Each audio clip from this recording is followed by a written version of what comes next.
Welcome to യുറോൺ Kerala PSC എക്കണോമിക്സിൻ്റെ ക്ലാസ്സുകളിലേക്ക് സ്വാഗതം. ആദ്യം നമ്മൾ പറയുന്നത് ആഡം സ്മിത്തിനെ കുറിച്ചാണ്. അതായത് ആധുനിക സാമ്പത്തിക ശാസ്ത്രത്തിൻ്റെ പിതാവാണ് ആഡം സ്മിത്ത് എന്ന് പറയുന്നത്.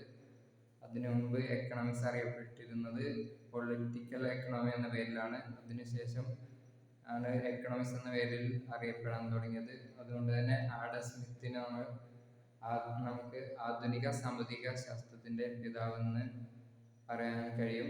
പിന്നീട് നമുക്ക് പറയാനുള്ളത് വെൽത്ത് ഓഫ് നേഷൻസ് എന്ന് പറയുന്ന ബുക്കിനെ കുറിച്ചാണ്. ആ ബുക്ക് രചിച്ചിട്ടുള്ളത്, അതായത് എഴുതിയിട്ടുള്ളത് ആഡം സ്മിത്ത് ആണ്. അദ്ദേഹത്തിൻ്റെ തന്നെ പ്രധാനപ്പെട്ട ഒരു കൃതിയാണ് ലേസർ സിദ്ധാന്തം എന്ന് പറയുന്നത്. ലേസർ സിദ്ധാന്തം എന്താണെന്ന് വെച്ചാൽ ഗവൺമെന്റിന് ഇന്റർവെൻഷൻസ് പരമാവധി കുറയ്ക്കുക. അതാണ് ആ തിയറിയുടെ പ്രധാനപ്പെട്ട ആശയം എന്ന് പറയുന്നത്.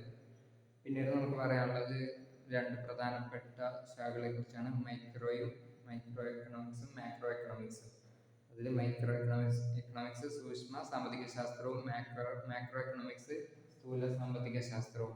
മൈക്രോ എക്കണോമിക്സ് പ്രൈസ് തിയറി, വില സിദ്ധാന്തം എന്ന് അറിയപ്പെടുന്നു. മാക്രോ എക്കണോമിക്സ് ജനറൽ തിയറി എന്നും അറിയപ്പെടുന്നു, അതായത് പൊതു സിദ്ധാന്തം ജനറൽ തിയറി എന്നും അറിയപ്പെടുന്നു. മൈക്രോ എക്കണോമിക്സ് പ്രൈസ് തിയറി, വില സിദ്ധാന്തം എന്നും അറിയപ്പെടുന്നു. പിന്നീട് നമുക്ക് പറയാനുള്ളത് മൂന്ന് പ്രധാനപ്പെട്ട എക്കണോമികളെ കുറിച്ചാണ്. അതിൽ ആദ്യത്തെ എന്ന് പറയുന്നത് ക്യാപിറ്റലിസ്റ്റ് എക്കണോമി. ക്യാപിറ്റലിസ്റ്റ് എക്കണോമിയിൽ സ്വകാര്യ വ്യക്തികൾക്ക് പ്രാധാന്യം കൊടുത്തുകൊണ്ടുള്ള സമ്പ്രദായത്തെയാണ് ക്യാപിറ്റലിസ്റ്റ് എക്കണോമി എന്ന് പറയുന്നത്.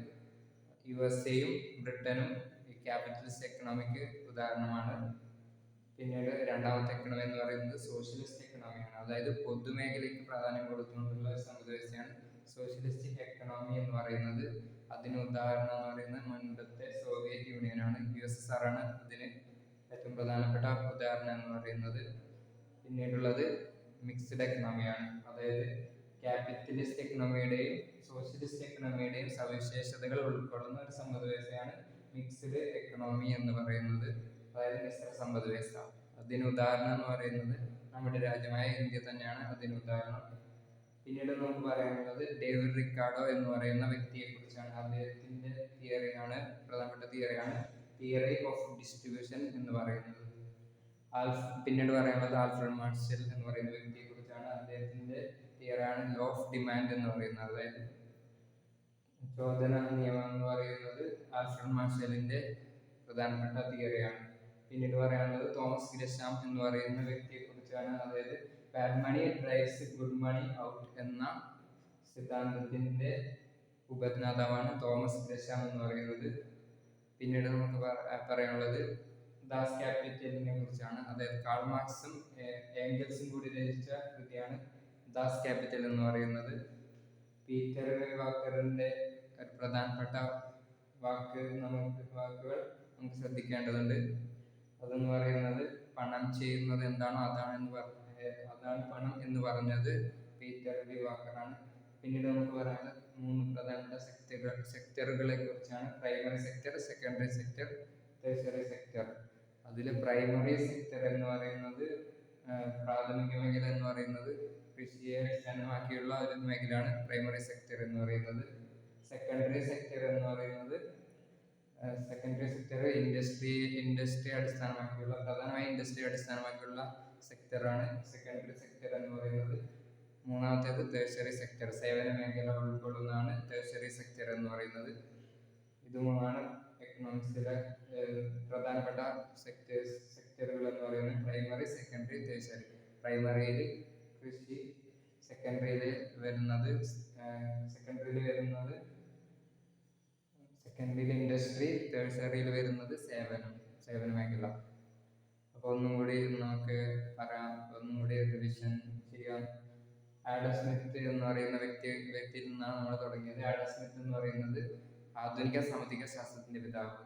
അദ്ദേഹത്തിന്റെ കൃതിയാണ് വെൽത്ത് ഓഫ് നേഷൻസ് എന്ന് പറയുന്നത്. അദ്ദേഹത്തിന്റെ സിദ്ധാന്തമാണ് ലേസർ ഫെയർ സിദ്ധാന്തം. അതായത് ഗവൺമെന്റ് ഇന്റർവെൻഷൻസിന് അധികം പ്രാധാന്യം കൊടുക്കാത്ത ഒരു സിദ്ധാന്തമാണ് ലേസർ ഫെയർ സിദ്ധാന്തം എന്ന് പറയുന്നത്. അതിനുശേഷം നമ്മുടെ രണ്ട് ശാഖകളെ കുറിച്ച് പറഞ്ഞു, മൈക്രോ എക്കണോമിക്സും മാക്രോ എക്കണോമിക്സും. മൈക്രോ എക്കണോമിക്സ് സൂക്ഷ്മ സാമ്പത്തിക ശാസ്ത്രവും, മാക്രോ എക്കണോമിക്സ് സ്ഥൂല സാമ്പത്തിക ശാസ്ത്രവും. അത് കഴിഞ്ഞ് നമ്മൾ പറഞ്ഞത് മൂന്ന് എക്കണോമിയെ കുറിച്ചാണ്. Capitalist economy, socialist economy, mixed economy. Capitalist economy എന്ന് പറയുന്നത് സ്വകാര്യ വ്യക്തികൾക്ക് പ്രാധാന്യം കൊടുത്തുള്ള സമ്പദ്വ്യവസ്ഥ. സോഷ്യലിസ്റ്റ് എക്കണോമി എന്ന് പറയുന്നത് പൊതുമേഖലയ്ക്ക് പ്രാധാന്യം കൊടുത്തുള്ള സമ്പദ്വ്യവസ്ഥ. മിക്സഡ് എക്കണോമി എന്ന് പറയുന്നത് ഇത് രണ്ടിന്റെയും സവിശേഷതകൾ ഉൾക്കൊള്ളുന്ന സമ്പദ്വ്യവസ്ഥ. അത് കഴിഞ്ഞ് നമ്മൾ പറഞ്ഞ David Ricardo theory of distribution അവതരിപ്പിച്ചത് ഡേവിഡ് റിക്കാർഡോ ആണ്. അത് കഴിഞ്ഞ് നമ്മൾ പറഞ്ഞത് ആൽഫ്രഡ് മാർഷലിനെ കുറിച്ചാണ്. Alfred marshal law of demand എന്ന് പറയുന്ന തിയറിയുടെ ഉപജ്ഞാതാവാണ് ആൽഫ്രഡ് മാർഷൽ എന്ന് പറയുന്നത്. പിന്നീട് തോമസ് ഗ്രീഷാമിനെ കുറിച്ച് പറഞ്ഞു. ബാഡ് മണി ഡ്രൈവ്സ് ഗുഡ് മണി ഔട്ട് എന്ന സിദ്ധാന്തത്തിന്റെ ഉപജ്ഞാതാവാണ് തോമസ് ഗ്രീഷാം എന്ന് പറയുന്നത്. ദാസ് ക്യാപിറ്റൽ എന്ന് പറയുന്ന കൃതിയുടെ കർത്താവാണ് കാൾ മാർക്സ് എന്ന് പറയുന്നത്. പീറ്റർ വി വാക്കർ പറഞ്ഞ വാക്കുകൾ പ്രധാനപ്പെട്ടതാണ്. പണം ചെയ്യുന്നത് എന്താണോ അതാണ് പണം എന്ന് പറഞ്ഞ വ്യക്തിയാണ് പീറ്റർ വി വാക്കർ. പിന്നീട് മൂന്ന് പ്രധാനപ്പെട്ട സെക്ടറുകളെ കുറിച്ച് പറഞ്ഞു. Primary sector, secondary sector, tertiary sector. അതിൽ പ്രൈമറി സെക്ടറിൽ വരുന്നതാണ് കൃഷി, അതുപോലുള്ള മേഖലകളാണ് പ്രൈമറി സെക്ടറിൽ വരുന്നത്. സെക്കൻഡറി സെക്ടറുകളിൽ വരുന്നത് ഇൻഡസ്ട്രി, വ്യവസായങ്ങൾ വരുന്ന സെക്ടറാണ് സെക്കൻഡറി സെക്ടർ. ടേഴ്സറി സെക്ടർ എന്ന് പറയുന്ന സേവന മേഖല വരുന്ന സെക്ടറാണ് ടേഴ്സറി സെക്ടർ. തൃതീയ മേഖല അല്ലെങ്കിൽ തൃതീയ മേഖല. പ്രൈമറി സെക്ടർ പ്രാഥമിക മേഖല, സെക്കൻഡറി സെക്ടർ ദ്വിതീയ മേഖല, ടേഴ്സറി സെക്ടർ തൃതീയ മേഖല. അപ്പോൾ ഇത്രയും കാര്യങ്ങൾ മാത്രമാണ് ഇന്ന് പറയാനുള്ളത്.